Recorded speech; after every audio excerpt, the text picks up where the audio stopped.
Tem coisas que a gente ouve e não acredita, e outras que a gente sente antes mesmo de ouvir. Eu senti, bem antes de saber o que Carolina tinha feito. Antes de alguém me contar, antes de qualquer prova, eu senti que estavam me apagando. E, mesmo assim, esperei. Meu nome é Marta. Tenho 64 anos e sou avó. Ou melhor, sou agora. Porque por muito tempo fui avó só na memória. Fui mãe de Rafael. Meu filho, meu menino. Ele era aquele tipo de homem que a gente olha e sabe que foi criado com afeto. Carinhoso, atencioso, fazia questão de me ligar todos os dias, mesmo depois de casado. Quando nasceu o primeiro filho dele, meu neto Lucas, eu senti que o mundo tinha ganhado uma nova cor. Mas quando Rafael morreu, essa cor sumiu. Foi um acidente. Um desses absurdos que ninguém espera. Ele estava indo trabalhar, como sempre, e um caminhão invadiu a contramão. Lembro que, naquele dia, acordei com uma sensação estranha. Horas depois, atendi o telefone, e minha vida rachou no meio. Carolina chorava do outro lado, e eu fiquei muda. Só ouvia a respiração dela e o barulho de fundo, como se o mundo estivesse do avesso. No começo, Carolina ainda me procurava. Pouco, mas procurava. Uma vez por semana, eu via os meninos. Trazia um brinquedo, contava uma história, fazia bolo. Mas logo aquilo começou a esfriar. As visitas ficaram mais espaçadas. As mensagens pararam de chegar. E quando eu tentava ir até a casa dela, sempre tinha uma desculpa. Estamos saindo. Os meninos estão gripados. Hoje não dá. Achei que fosse o luto. Achei que ela precisava de tempo. E, mais uma vez, eu esperei. Meses se passaram. Um aniversário veio. E nada. No Natal, preparei lembrancinhas. Escrevi cartinhas para os meninos com letra de avó mesmo. Desenhei coraçãozinho no final. Deixei tudo na portaria, porque Carolina não me atendeu. Nunca soube se ela entregou. 1 ano, 2 anos, 3. O telefone já nem tocava mais. Eu mandava mensagem e via o status. Entregue, mas nunca respondido. Foi numa manhã de domingo que minha vizinha, Dona Clarice, me deu a notícia. Tímida, quase pedindo desculpa por dizer: Marta, fiquei sabendo que a Carolina se mudou. Foi embora do estado com as crianças. Parece que está morando em Curitiba agora. Fiquei em choque. Ninguém me avisou. Nem uma mensagem, nem um bilhete, nem um aceno. Levaram meus netos embora como se eu não existisse. Como se eu fosse parte de um passado que deveria ser esquecido. E então veio o golpe mais forte. Me disseram que lá... Ela diz que os avós paternos já faleceram. Eu travei. O que ela disse? Que a senhora e o seu falecido marido, Deus o tenha, morreram. Que os meninos não têm mais família paterna viva. Fiquei sem chão. Me senti enterrada viva. Por semanas, aquilo me corroeu por dentro. Pensei em viajar, em procurar, em confrontar. Mas e se ela realmente não me deixasse chegar perto? E se os meninos já acreditavam nisso? Como uma avó morta pode bater na porta e dizer: Oi, eu existo. O que fiz foi me apegar às lembranças. Peguei as fotos antigas. O primeiro desenho que Lucas me deu. Um bilhetinho com a letra torta dele, dizendo: Vó Marta, te amo. Guardei tudo numa caixa de madeira. Toda semana, eu abria e passava os dedos por cima, como quem tenta tocar o tempo. Tentei procurá-los online, claro. Facebook e Instagram, nada. Os perfis da Carolina estavam todos fechados, bloqueados. E mesmo familiares em comum pareciam ter sumido do mapa. Eu era uma ilha, cercada de silêncio por todos os lados. Tinha dias que eu me perguntava se eu era louca de continuar esperando. Mas a esperança é teimosa. Mesmo quando a gente tenta jogar fora, ela fica ali, espiando pela fresta. Eu sentia falta até do que não vivi com eles. Senti falta de acompanhar o primeiro dia de aula do mais novo. De ver os dentes de leite caindo. De ajudar com o dever de casa. Fiquei imaginando se Lucas ainda gostava de dinossauros. Se ele lembrava do livro de histórias que li 1000 vezes. E se o irmão mais novo, que mal tive tempo de conhecer, saberia quem eu era. Foram 10 anos assim. 10. Hoje eu olho para trás e me pergunto: como alguém tem coragem de apagar um vínculo desses? De dizer para uma criança que a avó morreu, enquanto a avó está viva, morando a poucas cidades de distância, esperando um telefonema. Mas sei a resposta.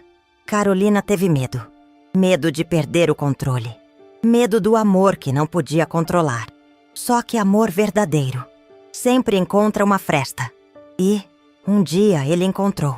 Tudo começou com um clique, um nome, um sobrenome e um pedido de amizade. Lucas. O que mais me espanta olhando para trás é como o silêncio tem um som. Ele não é vazio como muita gente pensa. O silêncio de uma ausência tem barulho. Ele soa como telefone mudo, como mensagem visualizada sem resposta, como porta que nunca bate porque ninguém se aproxima. Foram 10 anos de silêncio. E não foram calmos, não. Foram barulhentos de tanto que me perguntavam por dentro. Será que eles me esqueceram? Será que ela os ensinou a me esquecer? As datas foram passando, cada uma como uma ferida que não cicatrizava. O aniversário do Lucas, depois do Mateus. O dia das mães, o dia dos avós. O Natal, então, era o pior. Eu montava uma ceia pequena, só pra mim. Colocava 2 pratos extras, nunca servidos. Mas eles estavam lá, como os nomes deles no meu caderno de oração, onde todo dia eu escrevia: que estejam bem, que estejam seguros, que um dia me lembrem. Minha fé segurou o que meu coração não dava conta. As vizinhas diziam para eu tentar esquecer, para seguir com a vida, como se fosse simples, como se neto fosse uma lembrança que a gente guarda numa gaveta. Não é. É uma parte da gente que ainda não aprendeu a viver sem. Eu me sentia uma avó viva de netos órfãos de mim. Fiz de tudo para não me afundar. Me envolvi em projeto de leitura na igreja. Entrei num curso de informática para idoso, onde aprendi o básico do computador. Nunca se sabe quando vou precisar falar com eles por e-mail, eu dizia, tentando disfarçar a tristeza com uma risada. Mas, no fundo, eu sabia que o silêncio não era só deles. Também era meu. Porque eu me calei. Fui apagada. Mas também me apaguei. Por medo. Por dor. Por vergonha de insistir e ser rejeitada de novo. Teve uma vez que fui até a cidade onde disseram que Carolina havia se mudado. Era longe. Umas 8 horas de viagem. Levei só uma malinha. Roupa simples. Queria ver com os próprios olhos. Ver a escola, a rua, nem que fosse de longe. Fiquei 2 dias rodeando os bairros, perguntando com jeitinho, tentando captar alguma informação sem parecer invasiva. Nada. Parecia que ela havia feito questão de não deixar rastros, como se eu fosse um perigo a ser evitado. Eu, a mulher que trocou as fraldas dos meninos, que embalou o mais velho no colo nas primeiras febres. Eu era a ameaça. Voltei para casa com a mala cheia de silêncio. Depois disso, prometi a mim mesma: não vou mais correr atrás. Se um dia for para acontecer, vai ser por vontade deles. Eu já deixei claro que estou aqui. Deixei recado com a tia da Carolina. Deixei foto minha com o nome completo no perfil do Facebook, só por precaução. Fiquei visível mesmo sem saber se alguém me via.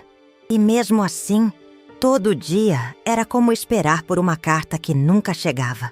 Lembro de um domingo à tarde em que sentei na varanda com minha amiga Irene. Ela olhou para mim e disse: Marta, você nunca pensou em começar de novo? Ter paz? Eu respirei fundo. Paz, para mim, nunca foi silêncio. Paz é saber que as pessoas que você ama estão bem. E mais que isso, que elas sabem que você existe. Começar de novo, sem eles, nunca me pareceu real. Guardei tudo o que era deles com o mesmo cuidado de um altar. Os desenhos que o Lucas me deu, as fotos do Rafael com eles no colo, o casaquinho azul que o Mateus usava quando bebê, aquele que eu mesma tricotei. Tudo dobrado, limpo, guardado, como quem preserva a parte mais doce de um passado que virou ausência. Às vezes, eu sonhava com eles. Sonhava que tocavam a campainha e diziam: Vó, a gente voltou. Acordava chorando, mas fingia que era só uma emoção boba. Fingia pra mim mesma que estava bem. Mas no fundo, eu sabia. Havia um buraco que ninguém preenchia. A Carolina me devia explicações, mas eu já tinha desistido de tentar entender. Porque tem coisas que não têm lógica. Não se faz isso com uma avó. Não se arranca o direito de ser lembrada. Não se apaga uma mulher que amava sem cobrar nada em troca. Mas ela fez. E por muito tempo, parecia que tinha dado certo. Até que, numa tarde comum, em que eu tomava café olhando para o quintal, aconteceu. Meu celular apitou. Mensagem do Facebook. Lucas enviou uma solicitação de amizade. Eu congelei. Cliquei. Lá estava o rosto de um adolescente, sorrindo com o mesmo olhar do meu filho. A mesma curva nas sobrancelhas, o mesmo formato do queixo. Meu coração disparou. Minhas mãos começaram a tremer. Eu disse em voz alta, mesmo sozinha. É ele. Era o meu neto. O silêncio de 10 anos foi quebrado por um clique. E nada mais seria como antes. Eu já tinha me acostumado a abrir o Facebook por hábito, não por esperança. Era uma forma de me distrair, de ver fotos das vizinhas, dos sobrinhos distantes, dos filhos dos amigos da igreja. Mas naquela tarde de quinta-feira, o que vi na tela me tirou o chão. Lucas enviou uma solicitação de amizade. Li e reli aquela frase como se meus olhos estivessem me pregando uma peça. Um trote? Um perfil falso? Um homônimo? Mas aí eu vi a foto. E não havia dúvida. Era ele, Lucas, meu neto. Aquele que eu segurei no colo, que me chamava de Vó Má, que adorava brincar com meus botões de costura. Agora era um adolescente. Tinha o olhar do pai, meu Rafael. O mesmo sorriso torto no canto da boca. A mesma presença silenciosa, doce. Meus dedos tremiam. Pensei em chamar alguém, pensei em respirar fundo. Mas tudo o que consegui fazer foi clicar em aceitar. E logo depois, chegou a mensagem. A senhora é mãe do meu pai, Rafael Almeida? Demorei um pouco para responder. Apaguei e reescrevi a mesma frase 3 vezes. No fim, mandei só. Sim, Lucas. Sou eu. Sou sua avó. E fiquei olhando para a tela, esperando como se a vida dependesse da próxima palavra.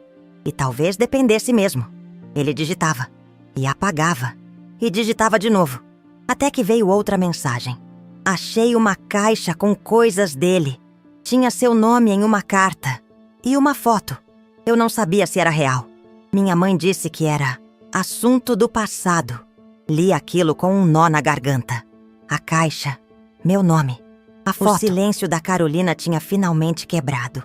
Não por vontade dela, mas pela curiosidade de um menino que estava se tornando homem e queria saber de onde vinha. E ele continuou. A gente sempre achou estranho não ter fotos do meu pai pequeno.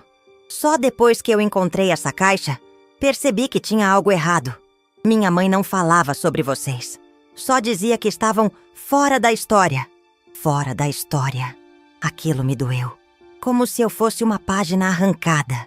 Uma lembrança censurada. Mas Lucas, ele não desistiu. Começamos a conversar todos os dias. No começo, mensagens curtas. Ele me fazia perguntas sobre o pai. Qual era a cor favorita dele? Ele jogava bola? Qual era a comida preferida? Fui respondendo tudo. Com calma. Com verdade. Mandei fotos do Rafael pequeno. Fotos minhas com ele. Vídeos antigos que ainda guardava em CD. E então Lucas me mandou a primeira foto dele com o irmão, Mateus. Mateus estava com 13 anos. Era mais sério que o irmão, mas tinha o mesmo olhar profundo. Ao ver aquela imagem, chorei. E dessa vez não chorei de saudade. Chorei porque, enfim, eu os tinha visto. Estavam vivos, reais, presentes. Lucas me disse que Mateus não sabia de quase nada. Ele só lembrava de um rosto vago, de uma senhora com cheiro de lavanda. Era eu e meu perfume barato que passava antes de encontrá-los. Naquela noite não dormi. Deitei com o celular na mão, revendo cada mensagem. Pela primeira vez em 10 anos, eu sentia que algo em mim estava se recompondo. Como se os cacos que Carolina tentou esconder estivessem voltando pro lugar. Dias depois, Lucas me propôs algo que me fez tremer. A senhora toparia nos encontrar? Só a gente, sem minha mãe. Li aquela frase umas 10 vezes. Respondi com uma palavra só. Sim, marcamos para um sábado, num parque público em outra cidade. A meio caminho entre onde eles moravam e onde eu vivo. Foi tudo combinado com cuidado. Eles iriam como se fossem ao cinema. Eu já tinha escolhido a roupa. A blusa azul que Rafael gostava, com um colar simples de pérolas. Fiz um bolo de laranja pequeno, só para levar como lembrança. Na noite anterior, quase não dormi. Revisei as fotos. Imprimi algumas no envelope. Passei perfume. Sentei na beira da cama e fiquei olhando a janela, pensando em como tudo poderia ter sido diferente. Mas também grata por, mesmo tardio, aquele momento estar chegando. Na manhã do encontro, cheguei cedo. Escolhi um banco sob uma árvore, com boa visibilidade. Tremia por dentro, mas sentia paz. A paz de quem esperou demais. E, finalmente, estava perto. E então, eu vi. Lucas veio andando. Alto, magro, com camiseta preta e mochila nas costas. Ao lado dele, Mateus. Menor, mas parecido com o irmão. Quando nossos olhos se encontraram, não houve dúvida. Eles me reconheceram. Lucas sorriu. Mateus ficou parado. E então, como num filme silencioso, Lucas veio até mim e me abraçou. Vó, uma palavra. Foi só isso. Mas eu juro, foi a primeira vez em anos que escutei minha alma dizendo: agora sim. Mateus veio devagar. Ficou olhando para mim como se não acreditasse. Eu abaixei, olhei nos olhos dele e disse: eu sou sua avó, querido. E nunca deixei de ser. Ele mordeu o lábio, baixou os olhos e me abraçou. Tímido, curto, mas abraço. Passamos a tarde juntos. Falamos do pai deles, da infância que tiveram, dos sonhos que têm agora. Dei a eles as fotos, dei a eles minha história e recebi a deles. Era como se o tempo não tivesse sido desperdiçado, só adormecido. Quando nos despedimos, Lucas segurou minha mão e disse: a gente vai continuar se falando, tá? Não vamos mais sumir. Eu sorri. Agora que achei vocês, ninguém mais me apaga. Desde o dia em que abracei meus netos naquele parque, algo em mim voltou a pulsar. Era como se eu tivesse sido religada à vida. Pela primeira vez em tantos anos, meu nome voltou a ser dito por alguém que me chamava de vó, com o coração. Não por obrigação, não por título, mas por afeto. Lucas me escrevia todos os dias. Às vezes só um bom dia, vó. Às vezes longas mensagens contando da escola, dos planos, das dúvidas. Mateus era mais reservado, mas aos poucos começou a me mandar figurinhas engraçadas. Fotos de um livro que estava lendo, tô com saudade no meio da tarde. Aquilo pra mim era tudo. A gente se falava por chamada de vídeo escondido. Carolina não podia saber. Pelo menos era isso que eles me pediam. E eu respeitava. Não porque concordasse, mas porque entendi que aquele vínculo, recém-ressuscitado, ainda era frágil como vidro. Teve um sábado em que nos encontramos de novo. Dessa vez, num lugar ainda mais discreto. Uma pequena lanchonete no centro de uma cidade vizinha. Cheguei antes, como sempre. Levei pão de queijo na bolsa, guardanapo com bilhete e até um chaveirinho que achei a cara do Mateus. Quando eles chegaram, corri para abraçá-los. Lucas estava mais alto, Mateus mais solto. Nos sentamos e conversamos como se aquele fosse o costume de anos. E talvez fosse. Dentro de nós, eles me perguntaram como era o pai deles adolescente. Eu contei de quando o Rafael queria ser astronauta, de quando me fez prometer que eu nunca ia cortar o cabelo dele sem avisar. Rimos muito. Lucas disse que se reconhecia nas manias do pai. Mateus quis saber qual era o sorvete favorito dele. Eu disse: Flocos. E ele respondeu sorrindo: então sou igual a ele. Aquela frase me fez segurar o choro, porque eram nessas pequenas descobertas que eu via meu filho revivendo nos olhos deles. Depois do lanche, fomos caminhar pela praça. Mateus segurou minha mão como se sempre tivesse feito isso. Me mostrou o que tinha na mochila, contou de um projeto da escola, disse que queria ser desenhista. Mostrou um caderno com esboços. Um deles era uma senhora sorrindo numa varanda com uma xícara na mão. Ele disse: fiz depois que te conheci. É meio você. Fiquei quieta por um tempo. Porque tem amor que a gente só sente em silêncio. No fim daquele dia, Lucas me olhou e disse algo que nunca vou esquecer. A gente viveu 10 anos achando que você era só uma lembrança do papai. Agora a gente entendeu que você é parte da nossa história também. Naquele momento, eu soube que o amor resistia. Mas, como era de se esperar, Carolina descobriu. A ligação veio numa terça-feira à noite. Meu celular tocou, e quando vi o nome dela, minhas mãos gelaram. Atendi com a voz calma, mas firme. Oi, Carolina. Do outro lado, a voz veio carregada de raiva contida. Eu devia imaginar. Você não sabe respeitar limites. Eu esperei 10 anos em silêncio, Carolina. Isso foi mais do que respeito. Ela não deixou eu terminar. Você está confundindo as crianças. Está mexendo em coisas que já estavam resolvidas. Você pode ter apagado meu nome das conversas, mas não do coração deles. Houve um silêncio. Depois ela explodiu. Eles não têm idade para lidar com isso. Eu protegi eles. Protegeu? Dizendo que eu estava morta? Ela não respondeu. Carolina, eu nunca tentei te substituir. Nunca tentei tomar espaço. Mas eles me encontraram. E você não pode desfazer isso. Eles sabem que fui afastada. E agora sabem que estou aqui. Ela disse que ia conversar com eles. Que ia colocar ordem. Mas a ordem dessa vez já não era mais dela. No dia seguinte, Lucas me mandou uma mensagem longa. Ela descobriu. Disse que eu era imaturo. Que você estava criando laços sem autorização. Eu respondi que não precisava da permissão dela para amar a própria avó. E que não ia deixar ela apagar você de novo. Li chorando. Ele era só um garoto. Mas ali parecia um homem. Um homem que tinha escolhido a verdade. Mateus mandou uma mensagem também. Ela brigou comigo. Mas eu disse, ela é minha avó. Eu quero ela na minha vida. A senhora não vai embora de novo, né? Respondi, nunca mais. A partir dali, as coisas começaram a mudar. Carolina não me bloqueou de novo, mas também não se aproximou. Manteve distância. Não me cumprimenta nas ligações, não aparece.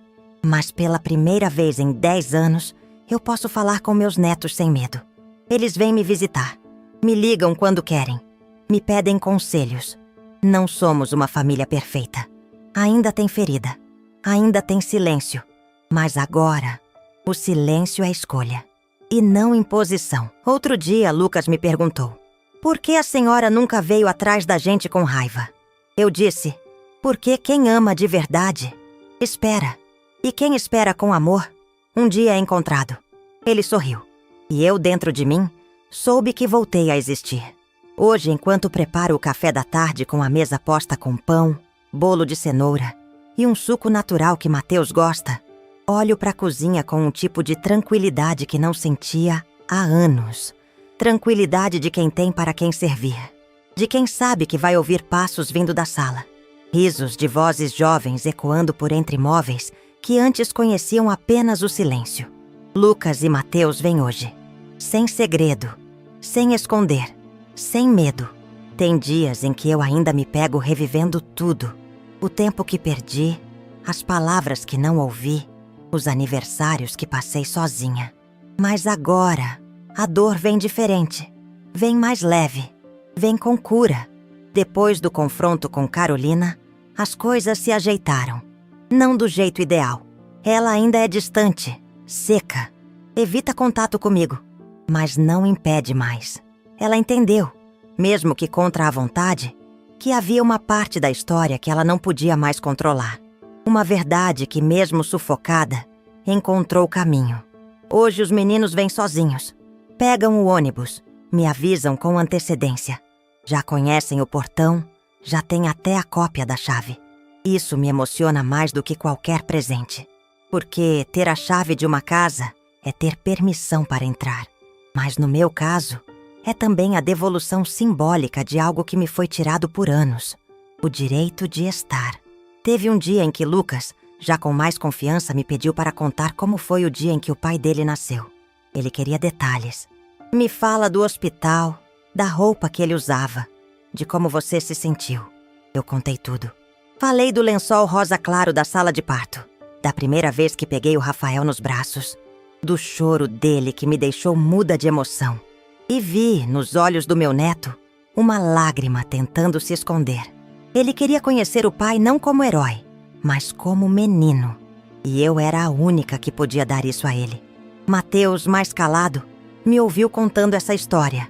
E, quando achou que ninguém viu, segurou minha mão de leve por baixo da mesa. Foi a forma dele dizer: eu também estou aqui. Outro dia fiz um álbum com fotos antigas. Chamei eles para sentar na sala e ver comigo. Eram fotos do Rafael de uniforme escolar, aniversários, passeios, uma viagem ao interior. Mateus apontava: esse era o papai mesmo? Ele parecia legal.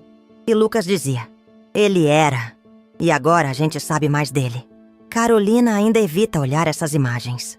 Quando os meninos levam para casa, ela não comenta, mas também não proíbe mais.